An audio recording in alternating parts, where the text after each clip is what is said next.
Dehiring Win Win Lose. Suppose your firm has a mediocre employee. He's not ridiculous, but he's worth a lot less than you pay him. What does your firm do? Econ professor's knee-jerk answer is, fire him. But people with real jobs often notice a rather different reaction. Instead of firing the mediocre employee, his boss tells him, you need to find other opportunities.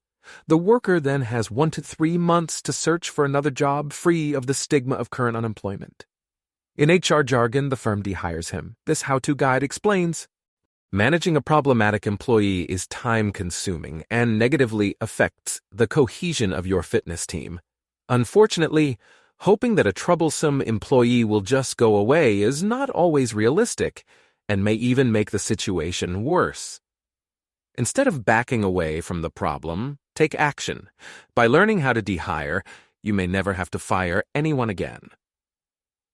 Begin the conversation with statements such as, Sue, it appears that Club X is really not the place you want to be working. You have been calling in sick and arguing with members.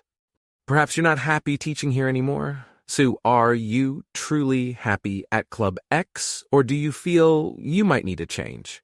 Or, Sue, it doesn't appear that you want to be part of the team anymore. Why don't you think about what you want to do and let's meet again tomorrow? Dehiring has 2 main advantages over firing. First, it is legally safer.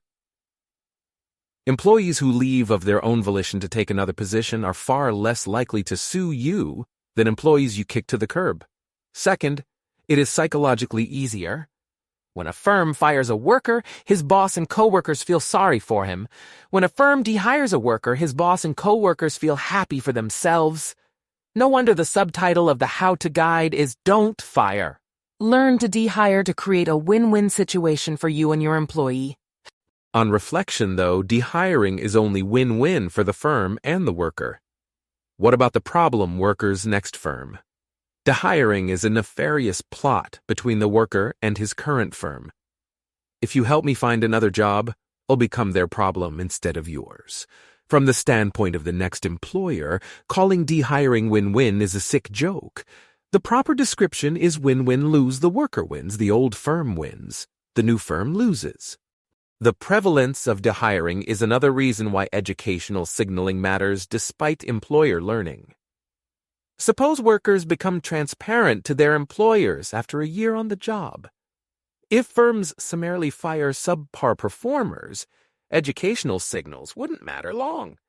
But if firms with subpar workers drag their feet, then dehire, educational signals can matter indefinitely. The mediocre worker moves from firm to firm, gradually exhausting the pity of his employer and coworkers. As long as he looks good on paper, everyone who knows the mediocre worker's true colors can escape by passing the buck to another unwitting employer. Is there anything the government could do to ameliorate this problem? Sure. The government could mandate disclosure. If another employer inquires about your current or former employee, you must reveal everything negative that you know about him.